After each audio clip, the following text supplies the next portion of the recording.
Buenas tardes a todos los que nos acompañan hoy en esta entrevista en Al Centro, el tanque de pensamiento en donde analizamos, proponemos y hablamos de diferentes temas de actualidad. Y yo soy Carolina Fierro, directora de Reputación y Rendimiento Empresarial. Y hoy tengo un invitado súper especial. Me siento muy honrada de estar haciendo esta entrevista con alguien de tanta trayectoria, de tanta experiencia, tanta criterio y con tantas cosas por enseñarnos, porque esto se trata en estas entrevistas, y es Carlos Duque. Carlos Duque creo que no necesita presentación, pero bueno, sabemos que es fotógrafo, publicista, analista, ha estado en múltiples campañas políticas, ha asesorado también empresas privadas, es un hombre a quien conozco y sé que tiene siempre mil ideas en la cabeza. Carlos no para y Carlos tiene una capacidad de producir ideas creativas. Bueno, como buen publicista es muy creativo. Entonces, hoy lo he invitado y muchas gracias, Carlos, por aceptar mi invitación para hablar de reputación. Entonces, te doy la bienvenida a este espacio que tenemos. Listo, gracias a ti, Carolina, y al Centro de Pensamiento.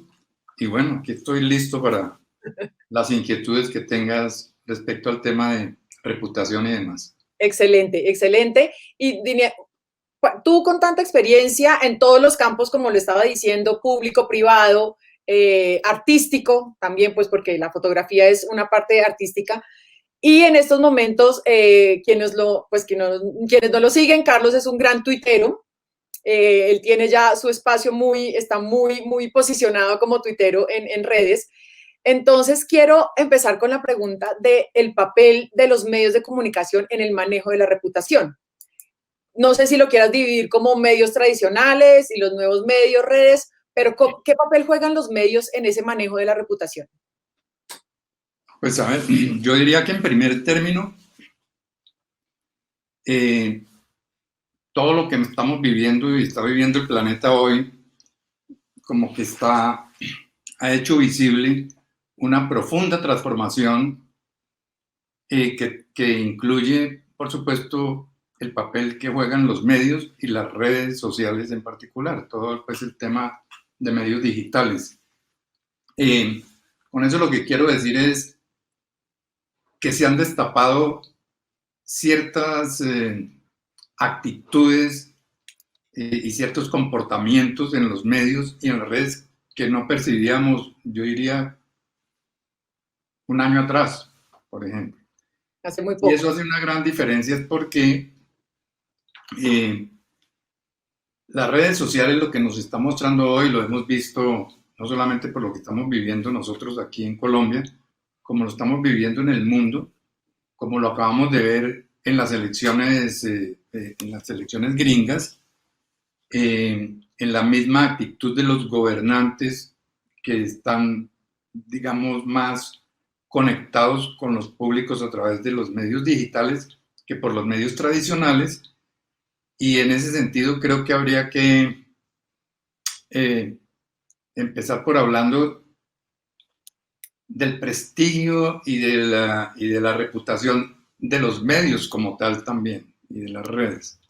De acuerdo. Eh, yo haría una referencia porque creo que la tenemos a mano, que es lo que está sucediendo en este momento con la revista Semana.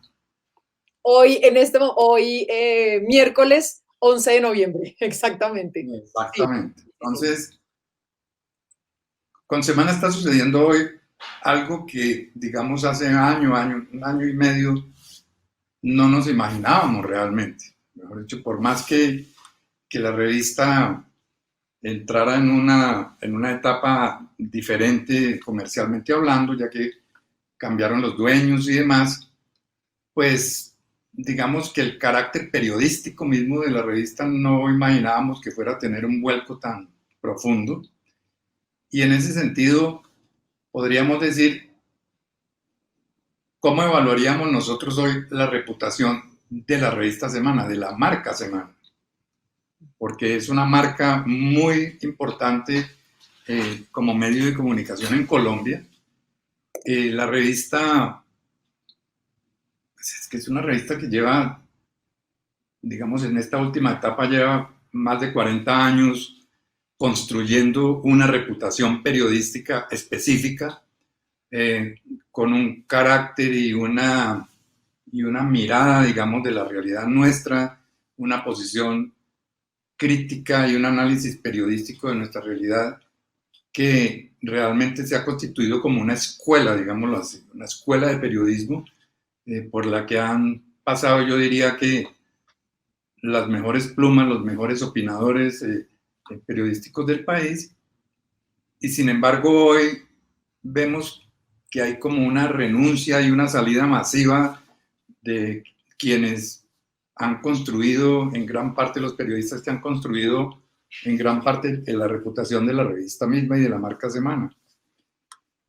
Eso tiene que ver mucho, por supuesto, con una evolución de los medios impresos que vienen desde hace ya años, por supuesto, atrás, y que realmente no, digamos, los medios impresos tradicionales se han demorado en montarse en ese bus de los nuevos lenguajes digitales y demás, y entonces nos cayó encima la realidad virtual de los medios digitales y demás, nos cogió descuidados, y en ese sentido todo lo que estamos viendo son unos cambios bruscos, donde el lenguaje, por ejemplo, que está manejando ya hoy la revista, tiene mucho más, la revista tiene hoy mucho más, una audiencia mucho más amplia que la revista impresa en la parte digital, que es lo que está, lo que entró a manejar Vicky Dávila. De acuerdo. O sea que ya ese lenguaje periodístico cambia, por un lado. Ok. Los negocios hacia el futuro, pues, por supuesto, se empiezan a enfocarse en estos nuevos lenguajes como el lenguaje digital, y la revista entra a ser, digamos, una especie de manifestación nostálgica del transcurso periodístico mismo tradicional de la revista. Entonces, toda esa salida masiva de los grandes maestros y plumas, investigadores y demás de la revista tradicional, eso ya es parte como de una historia, y es una historia que llegó para modificar la realidad misma de los medios. Entonces, independiente de si uno esté de acuerdo con el carácter, el estilo periodístico y la posición periodística que pueda tener la nueva dirección de la revista, independiente de eso, hay que aceptar que el mundo cambió, y que si bien hay una marca el grupo Gilinski haya adquirido la marca Semana, en realidad pues lo único que están comprando allí realmente pues son como los edificios, los muebles, los archivos, como lo físico, porque la reputación de la marca Semana realmente no se puede comprar. O sea, lo que está funcionando ya hoy en manos de Vicky Dávila es una nueva Semana, pero no es la misma marca Semana de la revista que ha avanzado hasta hoy. Hago un corte allí. Sí, perdón. No, pero esa es la reputación de la marca Semana. Entonces, independientemente de quienes hacen esa revista Semana, la marca ya tiene su reputación armada, constituida, puede cambiar, o generalmente, o sea, una marca no necesariamente está... Es como dice el dicho, es que la mona, aunque se vista de seda, mona se queda. Es que yo no puedo votar todo, digamos, el carácter, porque es que una cosa es tener uno a Daniel Coronel, tener a María Jimena Duzán, a Calderón, a Ricardo Calderón, a los, digamos, a los grandes críticos del poder y los maestros del periodismo en ese sentido, y de pronto salir de ellos y entrar en otro terreno y creer que el prestigio de la marca sigue intacto, ¿no? Digamos, lo que fue esa marca con esta gente es una cosa. Yo compro esa marca, pero voto todo ese carácter que tenía esa marca. Entonces, yo no sigo con el prestigio y los atributos de la marca. Pero, porque de hecho, la revista está entrando lo hemos visto, digamos, todo el mundo de opinión. Hoy la revista Semana está, digamos, está sobre el papel de la revista está sobre la mesa de la opinión pública nacional.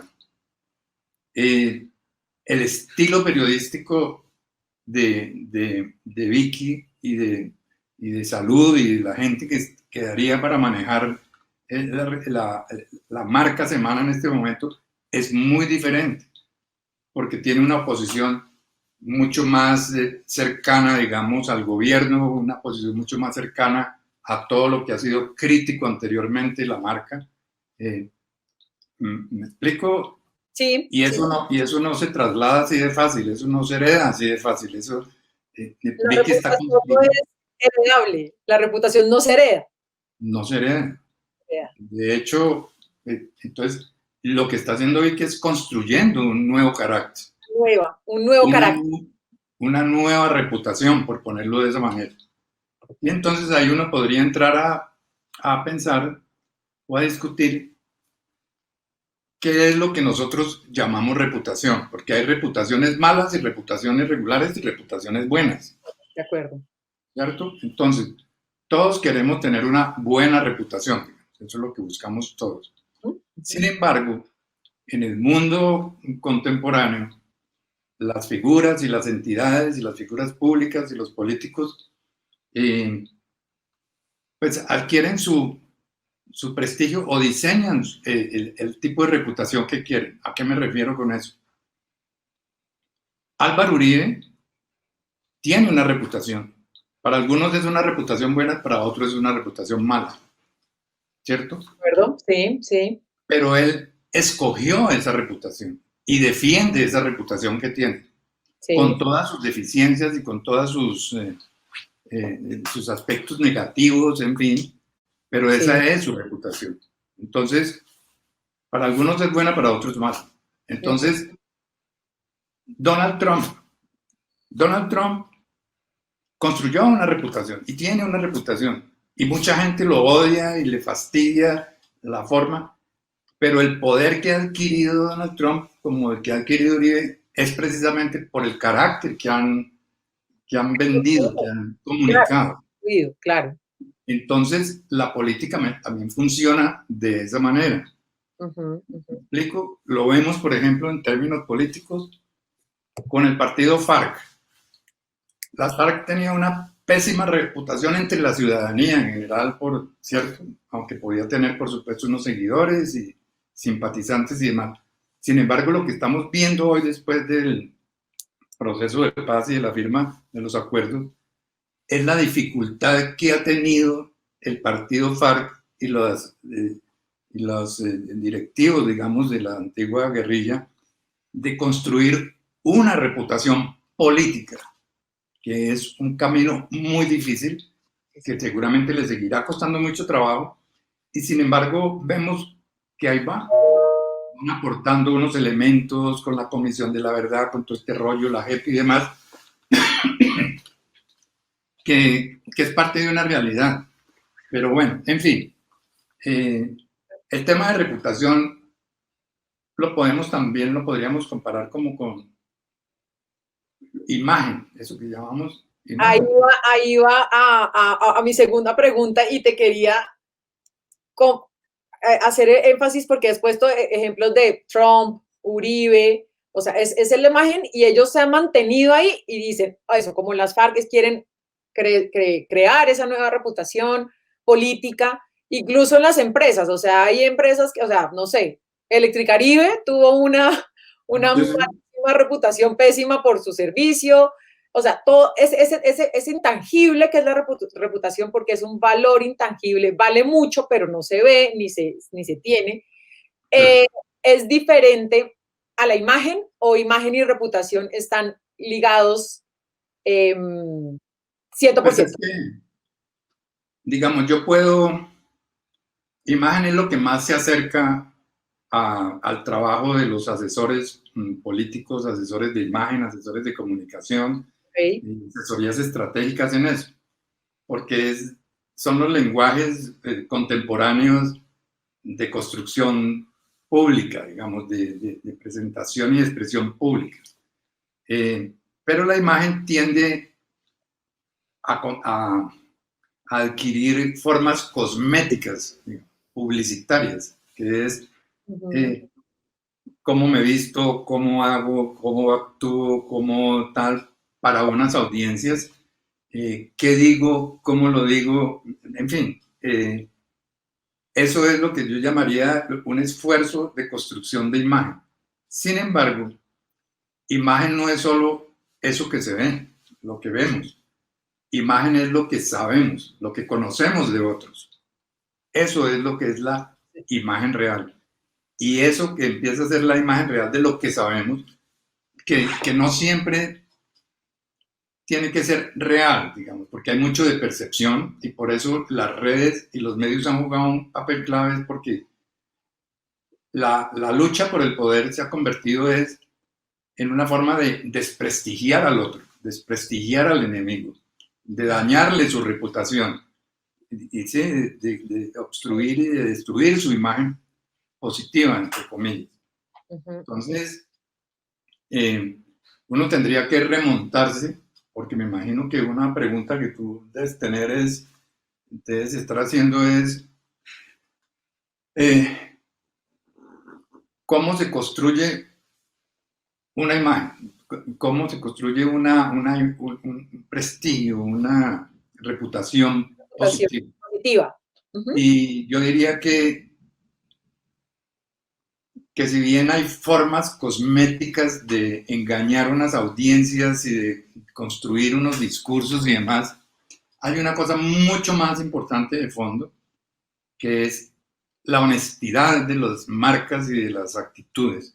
Y cuando yo digo la honestidad es, pongámonos, a ver, toda empresa, toda entidad, llámese partido político, llámese candidato, llámese persona, llámese artista, en fin,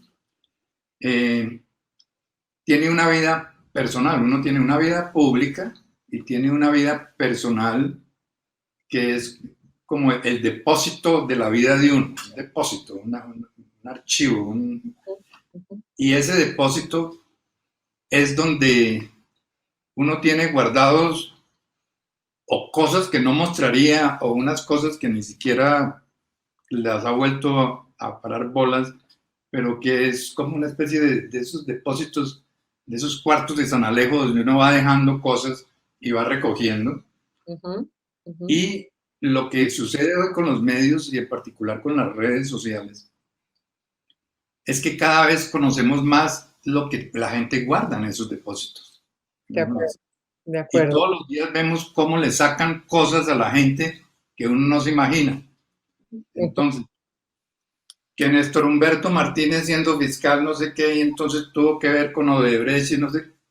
Eso no se conocía por los medios exactamente. Eso se empezó a conocer por las redes, por las denuncias en las redes, por supuesto, y demás, cómo filtraban información, y todo eso ha empezado a minar lo que nosotros llamábamos como asesores el control de la reputación.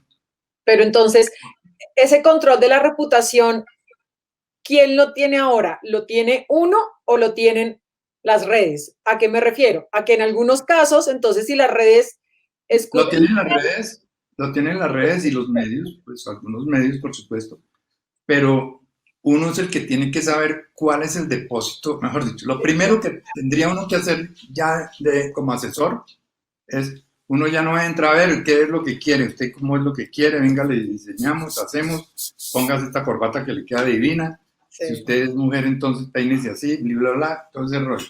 Sí. Eso es lo que ha funcionado, digamos, hasta ahora. Sí, sí, sí. Hoy lo primero que hay que preguntarle a un cliente de uno, o a un empresario, o a un político es, muéstreme su depósito, un poco como los abogados, es como ese rol. De acuerdo. A ver qué tan limpio, qué tan organizado tiene ese depósito, para ver por dónde es que realmente puede estar frágil y dónde lo pueden atacar, dónde le pueden atacar su prestigio, ¿no? Dónde, su imagen, dónde puede ser vulnerable, Entonces, uno arranca por ahí. Hay gente, digamos, no se trata de mentir, se trata de ser. Y entonces, ahí vemos es cuál es la personalidad de una marca, de una empresa y demás. Ahí, Entonces, sí, sí. Pablo Escobar tenía una reputación, pero era además una reputación que él la escogió así, esa es su reputación, la fama, la imagen, él le gustaba esa reputación que tenía, el poder que reflejaba esa reputación. Entonces, pues, uno que le va a decir a Pablo Escobar, diga que no, esconda. La construyó así y eso era lo que él quería. Sí. Claro, quería ese poder. Hay otra gente que maneja igual su vida, digamos, en esos terrenos de la criminalidad y demás, pero lo ocultan y pasan desapercibidos y no quieren ser figuras públicas. Porque el tema de la reputación tiene mucho que ver en el mundo de hoy con los medios de comunicación y ser figura pública. Yo quiero ser famoso, quiero ser celebridad, quiero ser conocido, quiero ser presidente, quiero ser no sé qué.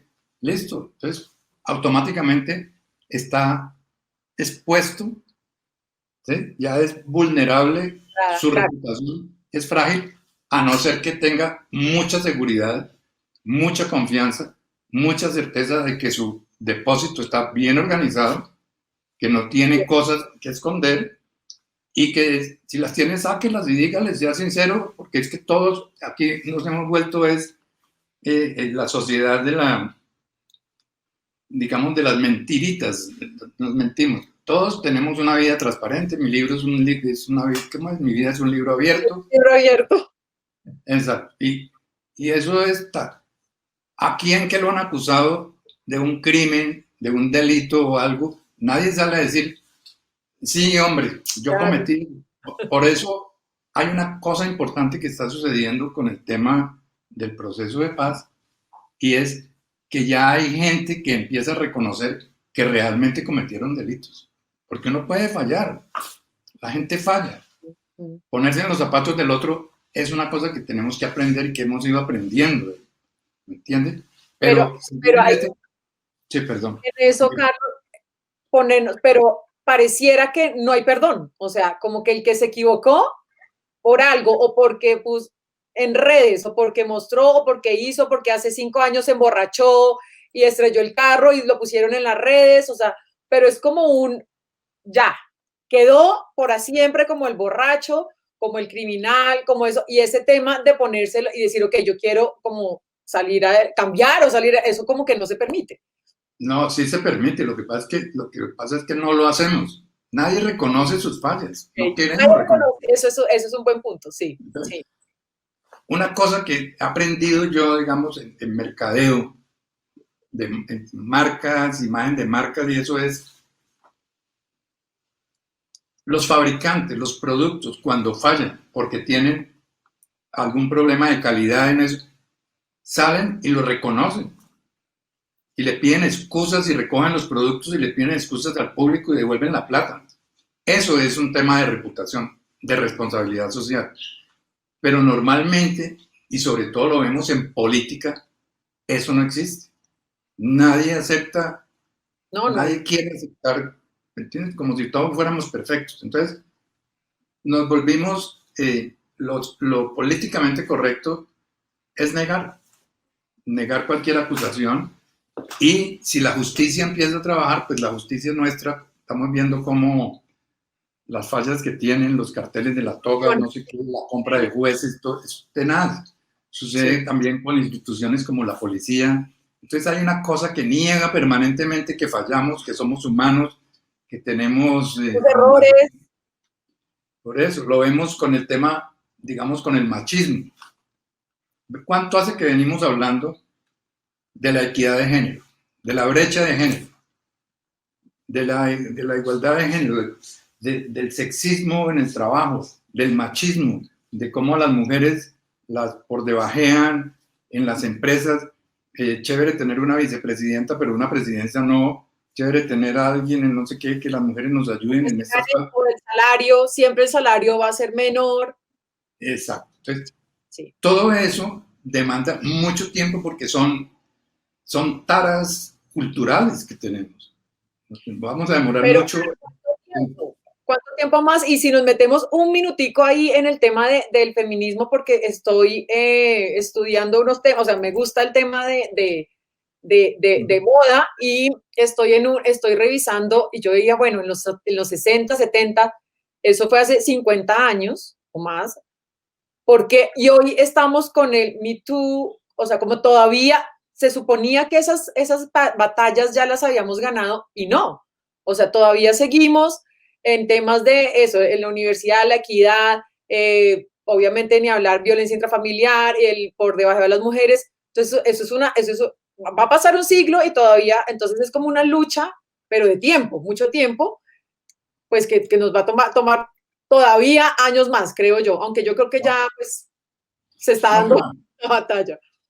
lo que ha sucedido también es que tiene mucho que ver con las redes sociales de nuevo, que es que Sí, el sí, mundo digital llegó para para transformación cambiar todo. de las culturas realmente. Entonces, el feminismo desde hace, yo diría desde hace unos 10 años para acá, empezó, antes uno no veía, digamos, ni siquiera el concepto de feminismo. Las mujeres se podían quejar, las mujeres luchaban por unos derechos al voto, al aborto, en fin, esos han sido como unos temas comunes. Sin embargo, cuando irrumpió el feminismo duro con todas esas manifestaciones y todas esas cosas que hemos visto que suceden en Chile, en Argentina, en Europa, y las mujeres en manifestaciones reclamando y que ni una más y que nos están matando y las violaciones y todo ese rollo y el abuso, eso sí es nuevo. Y eso es nuevo y es muy agresivo porque si ustedes, no sé si tuviste lo que hacían, lo que se inventaron las chilenas, que era el violador eres tú y todo este rollo, esos son temas muy agresivos hacia el hombre, pero son ciertos. O sea, las mujeres están reclamando hoy, después de tanto tiempo y de tantos siglos de cultura patriarcal, pues equidad, porque somos seres humanos. Una cosa es una diferencia biológica que haya entre hombres y mujeres, pero los derechos humanos son de todos. Entonces, prácticamente la mayoría de los países han adoptado en sus constituciones y en sus leyes la igualdad, digamos. Los derechos humanos son universales. Sin embargo, los derechos universales de los hombres son, son mucho más, tienen más derechos realmente los hombres que las mujeres, Claro, en ese sentido, sí, porque en la sí, práctica no lo vemos. En la práctica sí. las mujeres siguen siendo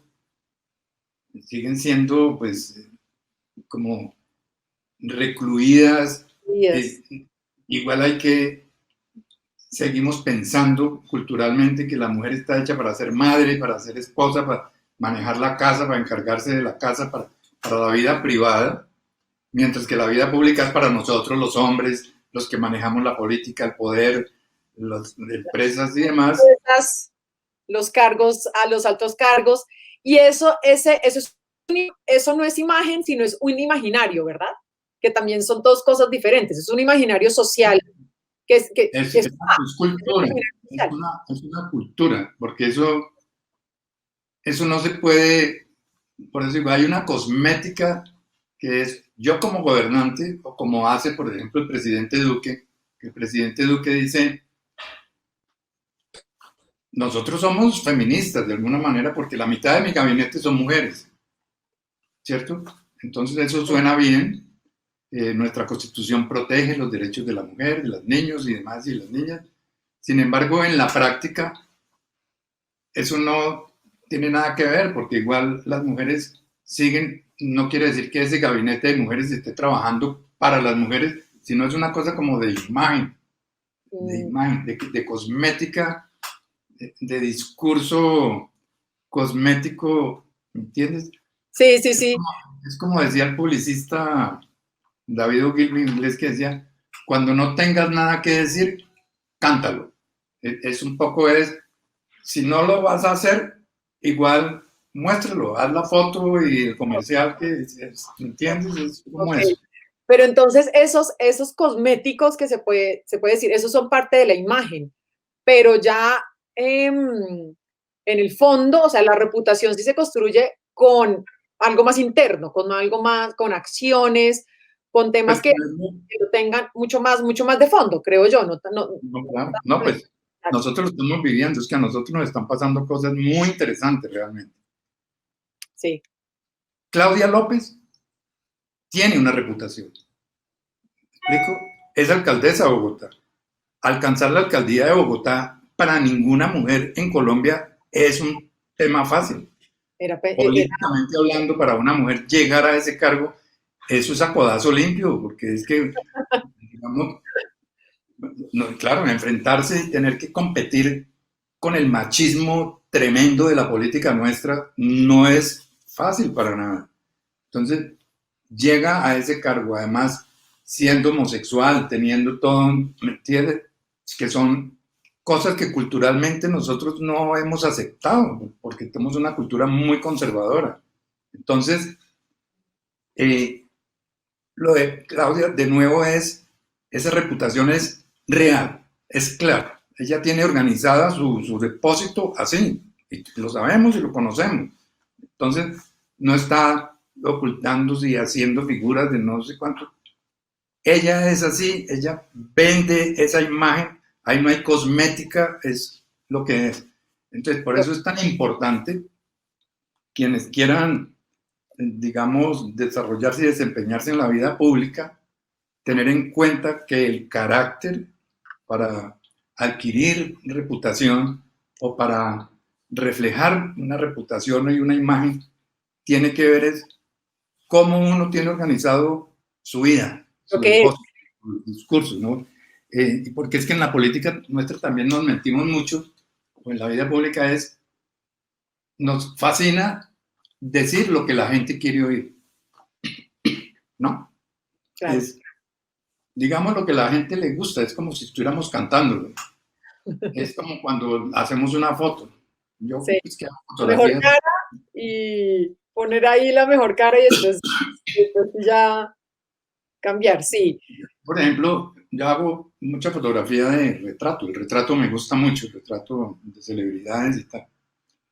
Y hay una tendencia siempre en el retrato que todos lo conocemos, es una cámara, sonreímos, la Mm, sonrisa. Y la sonrisa es la primera máscara, digamos, que nos ponemos, porque es la forma como queremos parecer amables con los demás, que no ujú. hay nada de malo con parecer amable. Lo que quiero decir es, realmente la reputación no tiene que ver con sonreír o no sonreír. La reputación es lo que uno es el ADN del ser humano, es el ADN de su visión del mundo, de su vocación de servicio o de conectividad social que quiera tener una marca o una entidad, ¿no?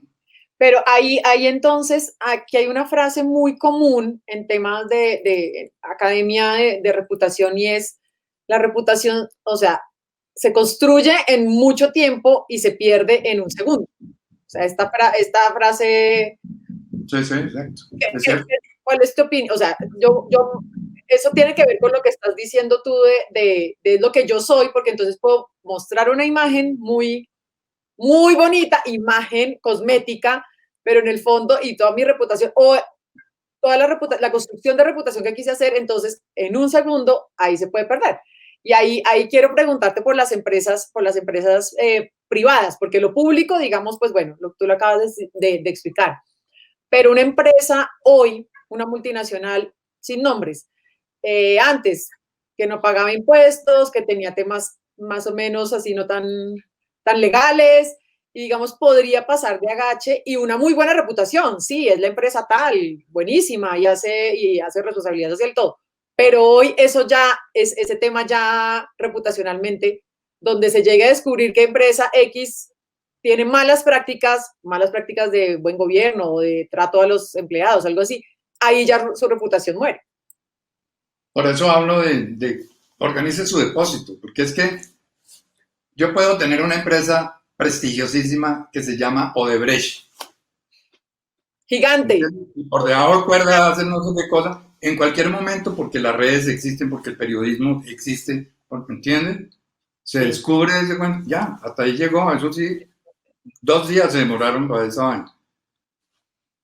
Y Sí. quedaron con una reputación, pero con muy mala reputación. ¿Me explico? Igual hay una reputación. Antes era una empresa importantísima, no sé qué, multinacional, tal. Claro. Interbolsa, Electricaribe, ¿me entiendes? Tienen fallas y las ocultan y se hacen los pendejos y no pagan eso y no cubren y no dan los servicios.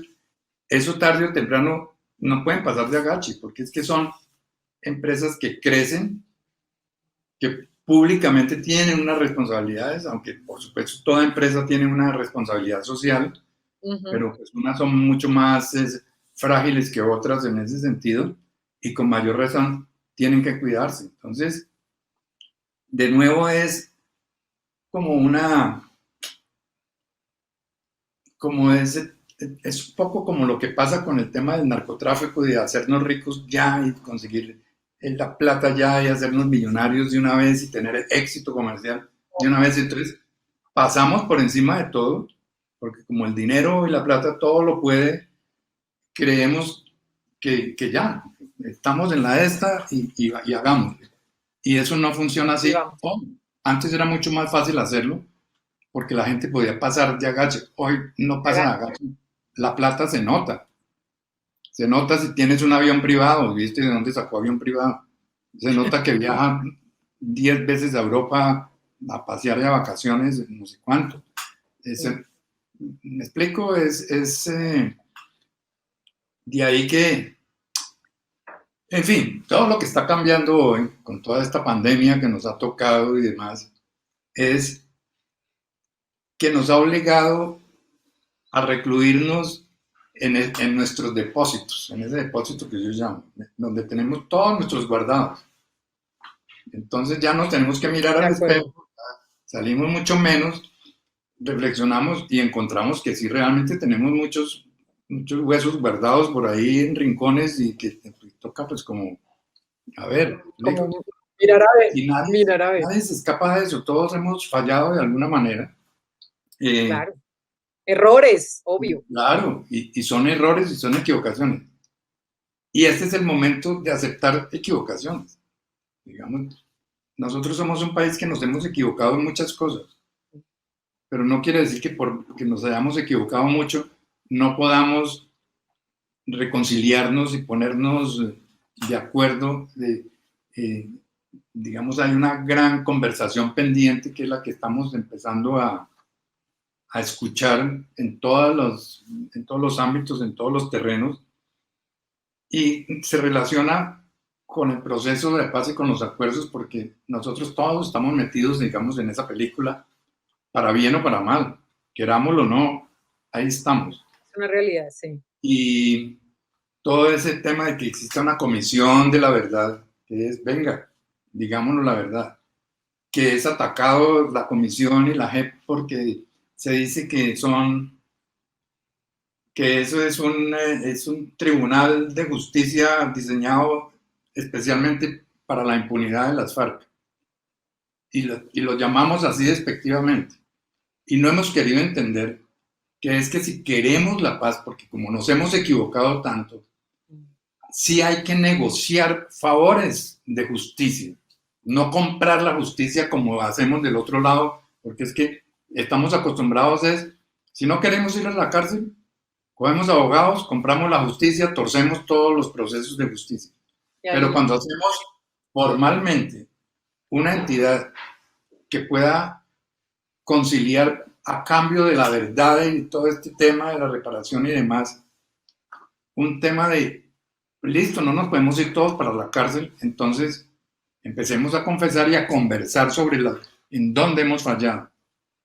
Del me otro parece. lado, entonces vemos que hay gente, pues como en el caso de Uribe. Pues, Uribe es un caso dramático porque pues, Uribe tiene más de 250 investigaciones que se le están haciendo y demás, y de todas sale airoso de alguna forma, pero tiene que luchar mucho para hacer toda clase de figuras y ver entonces cómo cambio la constitución en un lado, cómo hago una propuesta para eliminar las cortes.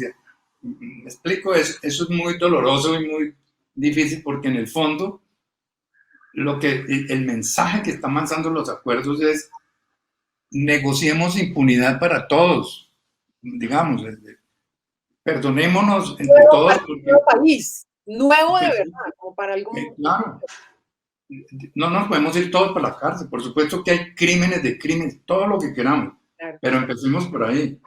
No es decir que es que entonces los guerrilleros son más malos que los paramilitares. Eso no es una buena conversación. Eso no es una conversación ni sincera ni saludable.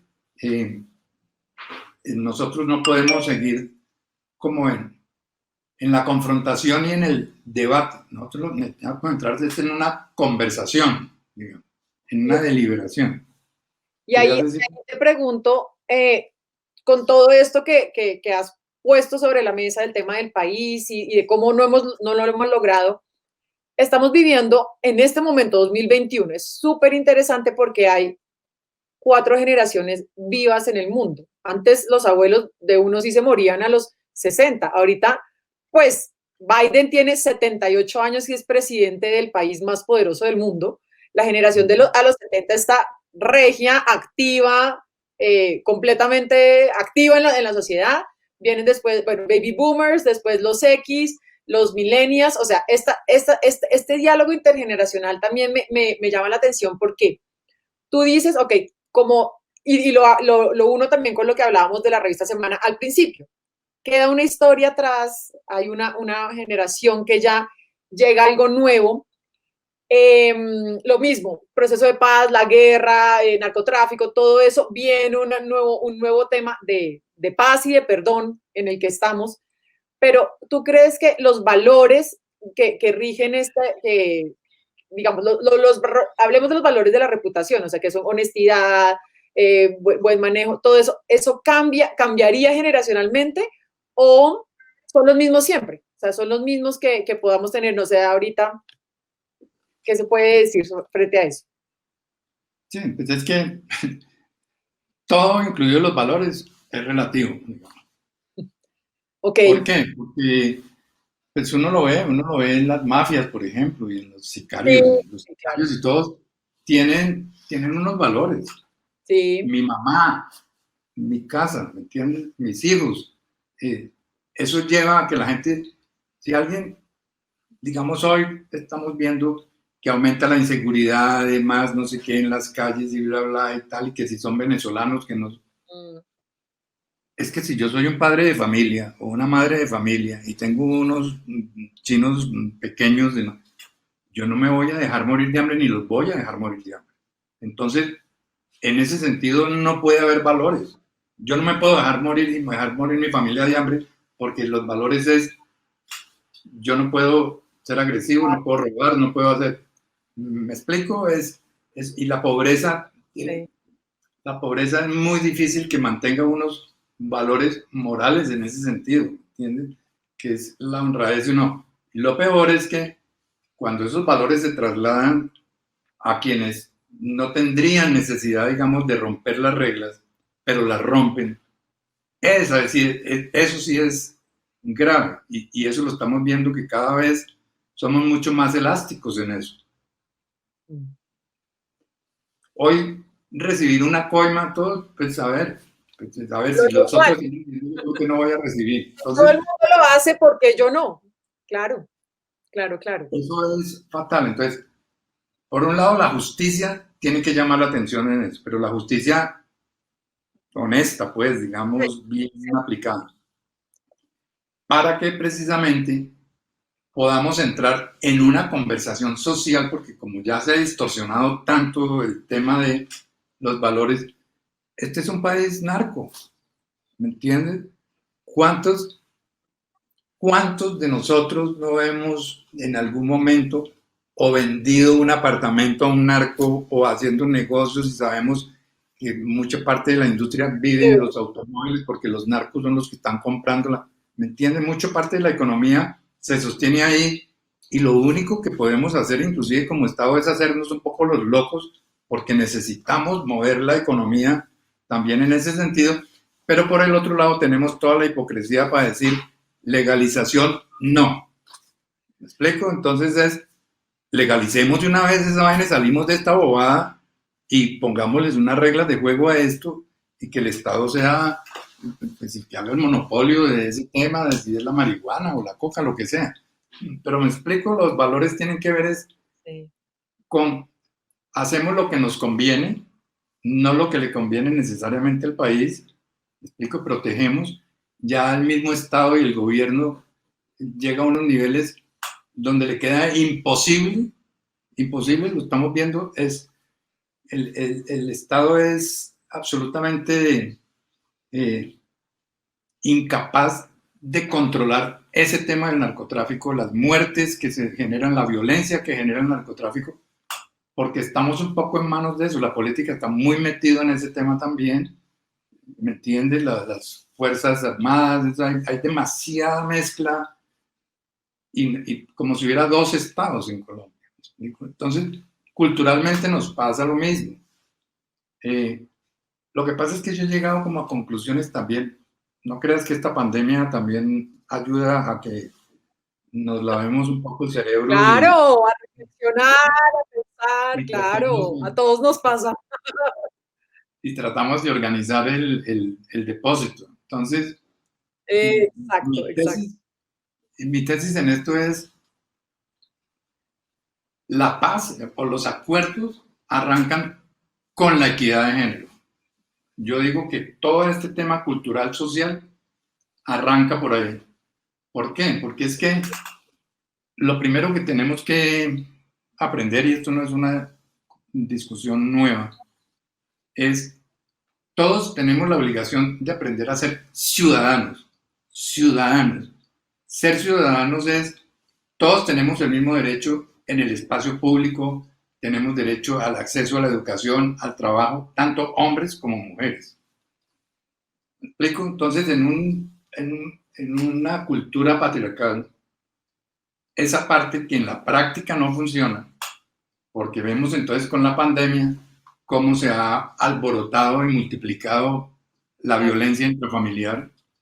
Las mujeres son las que les toca trabajar el doble porque no solamente le toca todo el oficio de la casa más sus oficios profesionales más tal, Niños, ¿entiendes? todo. Exacto, y algunos maridos o algunas parejas ayudarán por ahí a, no sé, a pelar la manzana o el desayuno, o, me A explico, lavar, o a a lavar sacar la la basura, a lavar platos, y chao pescado, y de resto me ahí. siento a ver fútbol, no sé cuánto, no sé, pero ese tema de la violencia intrafamiliar tiene que ver mucho con esa carga, con esos pesos culturales tan fuertes, ¿entiendes? Entonces, yo lo he llamado, porque he estado trabajando mucho, digamos, en esa dirección, es la necesidad de una deliberación, de una conversación entre hombres y mujeres.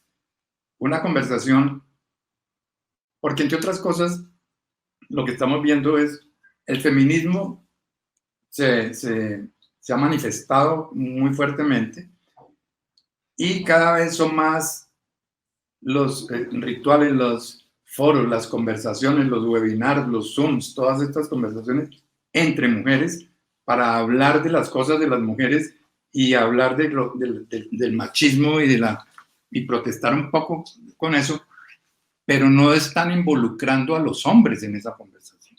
Nosotros no estamos en esa conversación.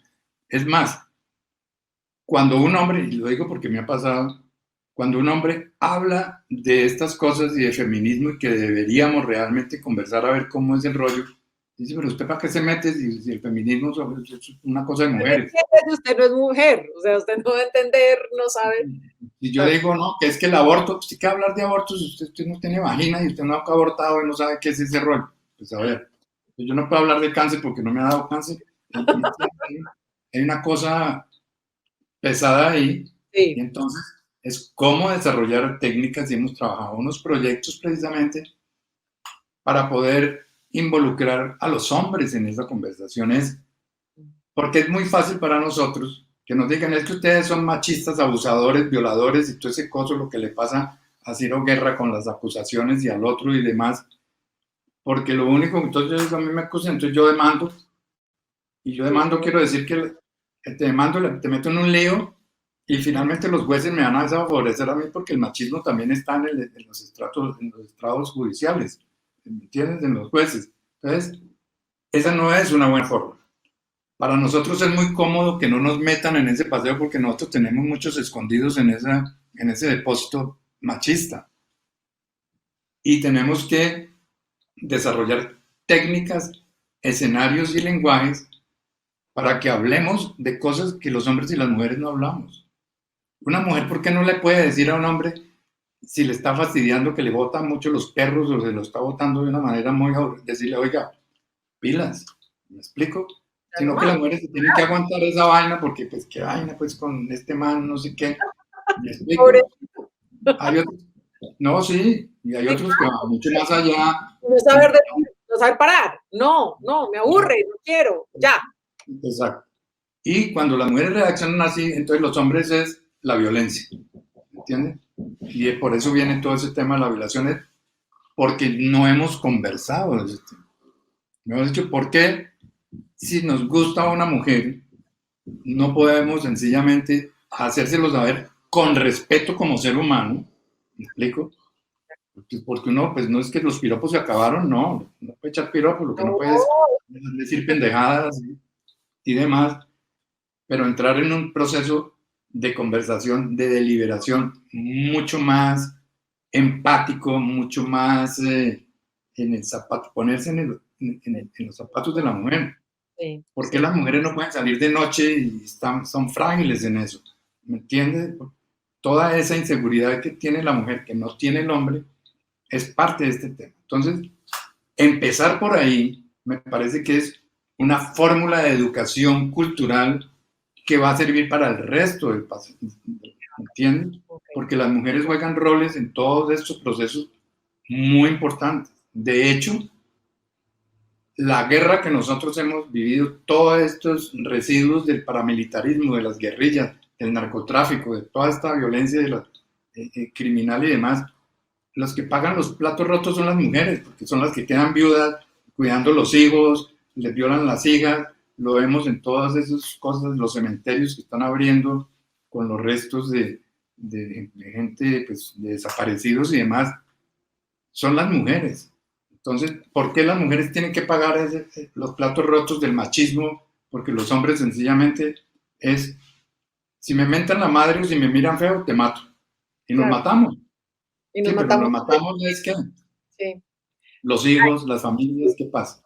Ahí hay un, Entonces, ese me gustaría hacer una conversación contigo exclusiva de ese tema de la mujer, porque es un tema que tú y yo hemos hablado en otras ocasiones y porque me parece, este espacio tiene pues, una, sí, me parece, o sea, que es clave y como tú le estás planteando, y también ahí dejo para nuestra conversación o sea, perfecto. cómo estamos criando a los niños, a los hombres, o sea, mis amigas y mis amigos que tienen hijos, hombres, para ser unos que mañana, para ser unos abusadores, para ser unos, o sea, eso empieza desde ahí, pero bueno, eso lo dejamos ahí para la próxima conversación.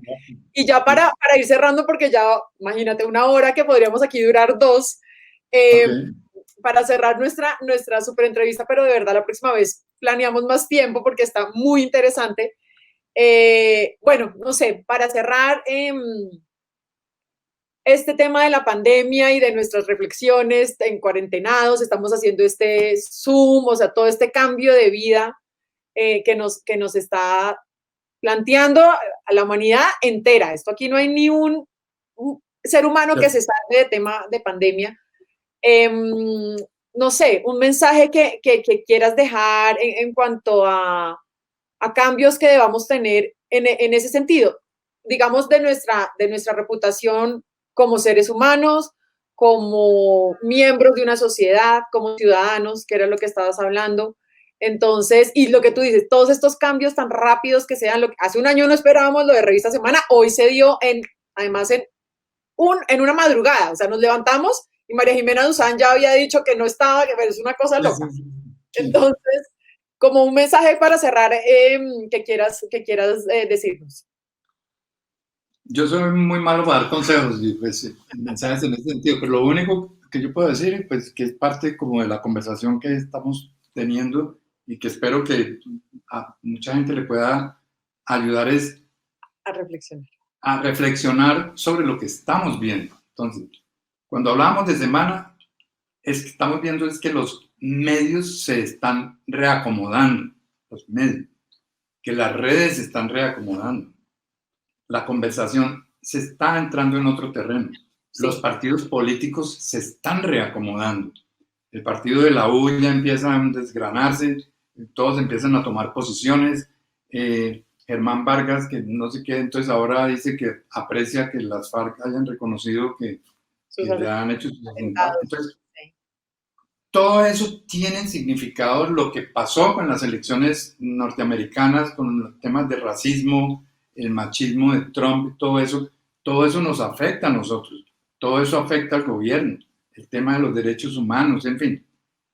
Lo único que yo digo es, estamos a poco menos de 2 años de elecciones, ¿cierto? De las próximas elecciones nuestras. Aprovechemos para pensar en nosotros mismos. No, yo diría que no pensemos en términos de reputación ni de imagen. Ujú. Pensemos en términos de nosotros mismos. Esculquémonos cómo estoy leyendo yo el mundo, que realmente qué atención le estoy prestando yo a lo que está sucediendo, porque tiene que ver conmigo. Todo lo que Todo. está pasando ya se volvió parte de mi vida. Lo que pasa con Biden y con su vicepresidenta, que es una mujer espectacular, y los mensajes que están detrás de todo esto, tiene que ver con mis hijas, ¿me entiende? Conmigo, con el país que nosotros tenemos, en fin. Pensarlo y ver nosotros realmente dónde queremos ubicarnos y cómo organizamos nuestro depósito, como digo yo, frente a, frente a esa realidad, que es una realidad. Vamos a salir, va a aparecer una vacuna, no sé, pues ojalá pronto, parece, Sí. pero ya no vamos a regresar a ese mundo en el que estábamos hace 10 meses. No, no, no. Eso es una realidad. No va a ser lo mismo, como que ya cerramos y otra vez, eso no va a pasar. Los productos, las marcas, los negocios ya no son los mismos. Lo vemos, eso que pasa con Semana está pasando con muchas empresas, muchos negocios han tenido que cerrar, muchas innovaciones y emprendimientos se están generando. O sea, va a ser, pues, La forma de seguro vamos trabajar, a... esto que estamos haciendo, virtual, teletrabajo, trabajo en casa, universidades, o sea, todo va a ser otro mundo. De Otro mundo. hecho, tú y yo hemos hablado muchas veces, pero nunca habíamos hablado así. Sí, es. Entonces, Exactamente. Así nada, es, así es. sí. Carlos, Entonces, diría que nada, que ha sido pues un rato chévere de compartir sí, inquietudes, lecturas del mundo y de la vida como la estamos viviendo en este momento. Y, y hablar de reputación es muy difícil hoy realmente, porque las reputaciones han cambiado tanto realmente, ¿no? Que nos estamos dando cuenta con todo. Fíjate, lo digo sencillamente como un ejemplo así en el aire. Para mí, Néstor Humberto Martínez, hace 3 años, era un personaje realmente importante, no sé cuánto y tal. Hoy, si hablamos de reputación, ya tengo problemas ahí. Entonces, tengo que ser claro, yo no puedo salir a defender, no, ni siquiera me atrevería a salir a defender como lo hubiera defendido hace 3 años. 3 años. Yo trabajé en la campaña de Uribe, en la primera, tú sabes. Sí, Mano sí, sí. firme, corazón grande y todo, y tenía una admiración, digamos, por el carácter de Sí. Uribe como líder y demás. Y ya hoy viendo todo el transcurso, lo que ha pasado, el país que llevamos 20 años en este rollo, yo digo, no hablemos de reputación, porque pues todo cambia. Entonces, el control, sin embargo, hay gente que se mantiene de alguna forma con una reputación. ¿Entiendes? Hay personajes en los que seguimos confiando, como Mopus. Mopus tiene una reputación, la creó con sus cosas, ahí está, ¿me entiendes? Y muchos más. Entonces, miremos la vida como desde ese ángulo y menos cosmética, más sinceridad, menos máscaras, menos sonrisas y más miradas honestidad, honestas. honestidad, más auténticos, más, sí, sí. Carlos, excelente, me encanta hablar contigo. Gracias por todas estas reflexiones, enseñanzas, hacernos caer en cuenta de cosas que están pasando y que uno como que dice, ok, okay. Te aseguro que no es la primera, no, no, será la última, es la primera, pero no es la última conversación. Eh, y nada, te seguiré leyendo en Twitter y seguiré todos tus proyectos que siempre son, como dije al principio, creatividad al máximo. No habla con Carlos Duque y termina pensando en mil cosas porque es una creatividad infinita. Muchas gracias No, y a ti por la invitación, realmente. listo. Gracias a ti. Estamos Muchas hablando. gracias a todos por acompañarnos y nos vemos pronto.